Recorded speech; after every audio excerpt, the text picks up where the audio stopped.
I'm thrilled to be back here, part 3 of this extraordinary interview chat with my good friend, I'd like to say, James Cooke. Just absolutely fascinating speaking to you. I mean, I could chat to you all day. As you can see from part 1 and part 2, it's got colder, and you've been in all these extreme situations, and I'm just talking to you, and I'm needing to put on the coat. It's a pleasure, Rasheed, so as always. I don't think I've got quite what it would take to be a special police officer. It's slightly chilly, and it's only September, and I'm wearing my coat. But nonetheless, it's fascinating to talk to you. And in the last sequence, you were talking about after your career, you knew it was time to move on. You wanted to take charge of your life and your career. And you, I think, were beginning to talk about that decision about what to do next. And I think that you were just sharing that it was scary. It was. I remember it like as though it was yesterday. And I felt, again, very vulnerable, as I had been back as an 18-year-old when I first went onto Edgware Road. But this is the thing that, I think I was just saying to you, how many people listen to this might think, and especially if they listen to the other 2 parts, hang on, how after dealing with all the kind of major operations, all the kind of work that you were doing and dealing with people in most difficult situations, would that be scary? Because most of us wouldn't know how to begin to cope with some of the scenarios that you found. It was scary, and I felt vulnerable because for the first time I was having to think about myself and be very selfish about that. Right. And I'd spent my entire career working for other people, with other people. And for the first time I had to think about, who am I? What do I really want to do with my life next? And I was trying to do this in a great rush. Right. And I was following multiple leads, and different corporate leads, small business leads, and I didn't really know where I was going, and I had nobody to confide in. I was on my own, nobody at the breakfast table to talk to, and I was trying to do this all, as I said before, on the back of a fat packet, and I suddenly realised, stop, I've got to do this in a much more scientific way, the way that I used to do it with my operations in the police. Yep. And actually analyse what was going on. It's not selfish, it's about self-respect and spending that quality time. It took me 6 months of self-analysis. I did all the psychometric tests again, the Myers-Briggs, the DISC, the Belbin tests, and which revealed a lot of things which I'd forgotten or I didn't realise about myself, and started to take a very broad brush picture of what I wanted to do. And there were 2 main areas. One was my one passion, which was looking to the development of other people, and so they could realise their own potential. I love that. And on the other side, I wanted a hands-on operations role. So I had a blurred picture of the strategic areas that I wanted to work in, and they gradually, over the next 18 months, began to get definition.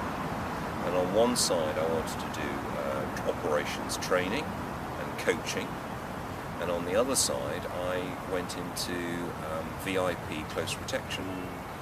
And these are the 2 areas that you do work. These are the 2 areas that I work in. So I got hands-on operations, and then on the other side using my knowledge and experience to help other people.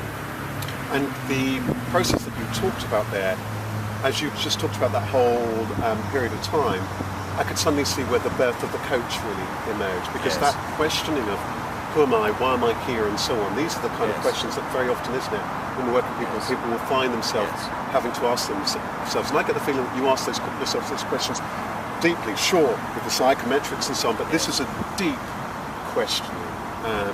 It's about, very much being at peace with yourself and actually facing up to what you really want. We all want to be an astronaut or a rich entrepreneur or starting a FTSE 100 company, but is that actually who you are and what you need to be? And it's analysing that carefully and thoughtfully. You've actually been true to yourself, and And I have to say, in the last couple of years, I've shed a lot of material things in my life. I'm so glad you touched on this, because as you were just talking about that, I know we've had a couple of conversations about the side of you that enjoys the outside, Yes. almost the wilderness and so on, Yes. which I completely get, because I Yes. think that I have a saying, and I wrote a song once about this phrase came to me, that sometimes in your life you'll find yourself in the wilderness, and then it struck me, but then you find yourself Yes. also in that wilderness.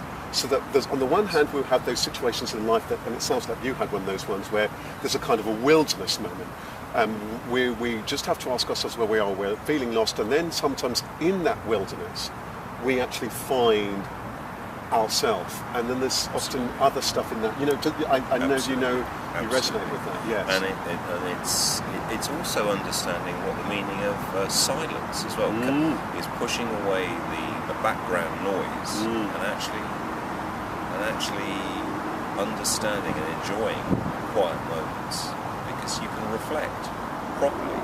If you've got music, you've got people talking all the way around you constantly, you can't always distinguish what's important, what is not so important.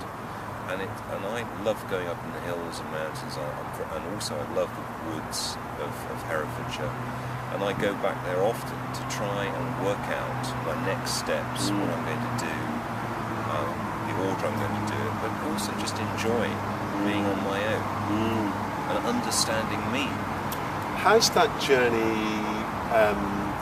been a tough one? Because one of the things we haven't talked about is life, family, and so on. Because I know that part of Yes. your busy career, Yes. family, and so on, that must have been incredibly difficult and very, very tough when one's Yes. got. I mean, for anyone who's got a career, but in that Yes. particular kind of Yes. environment. So I would imagine that that whole journey, and again, I'm sure many people reflect it. It's not necessarily an easy or straightforward journey for one to find oneself and find one's centre. And I know from speaking to lots of people, that's tough, isn't it? It's about the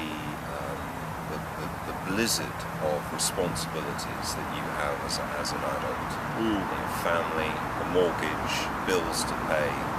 How do you get through that? On one side it's, I've got to earn more and more and more.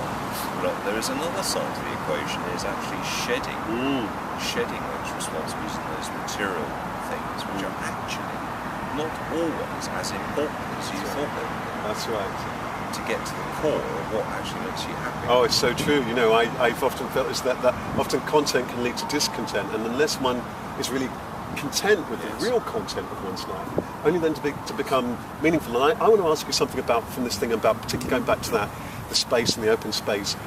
I want to ask a little bit about, what have you discovered about your own purpose in life? Because one of the things that strikes me we've been talking probably for about 25 minutes now, maybe perhaps a little bit more now. And I'm absolutely fascinated because I get a sense that the work that you've done over your career, and especially right now, is so important, because there's all the strategic stuff being organisations and companies, security, as we're all aware of now, in terms of the world that it is that we live in. And then there's this whole thing about coaching and development. Tell me a little bit, James, about what do you think is kind of a higher purpose kind of question. What do you think that your job and your work is about now in this new phase? And maybe that's partly the time to talk about this book, but also beyond the book. Clearly in the book, there's a lot of knowledge and sharing that you're wanting to do to help people to get that thing about how can they run and their organisations so on effectively and get the best out of people, and to understand those kind of logistics. But I want to find out about what's your purpose and what is it you're wanting to contribute from here on in? I think there are two or three parts there. One is my passion for coaching and mentoring other people, and that's been fascinating. And there seems to be not a planned next stage, but there seems to be a magnetic attraction for people who are in crisis. I've actually been drawn to some of my experiences and my credentials. So all the people that I've coached since retiring have been people in personal and or professional crisis, and I mean crisis. They're either being bullied, victimised, divorce situation, or they're dealing with post-traumatic stress disorder, and they need action and support that day and that minute. And it's I've been through several sessions of 3 hours plus of working out an action plan for those people. And although it's emotionally draining, I love it, because to me that is what it's all about. It's not about how much profit can we create for the next corporate giant. This is about people and helping people in trouble, difficulties, and that's something that I can do, because I've been there myself. The other side is I still love getting things going. I love getting projects and operations off the ground. I like walking the talk. And so much today from managers, politicians, So what kind of supposed projects? leaders. Give us that kind of picture. What kind of projects excite you about? Simple. The book has been a project. That was a year's. Work of 2 hours a day. Actually sitting down in a structure to clear away the things that you've been thinking about as an individual to make your life more happy and constructive. But I also love the security operations. I've been working last year with the Qatar Olympics team, their security. I love doing that, and being exposed to a different culture, and working with the Emir's family. I've really enjoyed that, and I'm also looking forward to my next book venture of writing that. And looking for particular specific areas where I can lend my expertise to the nuts and bolts type operation of making something work on the ground. Wow, extraordinary. Well, extraordinary.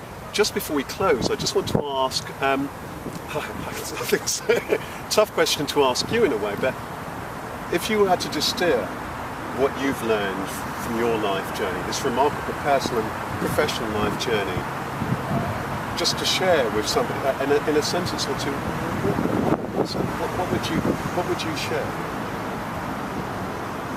You've got to be true to yourself and not pretend you are something that you are not.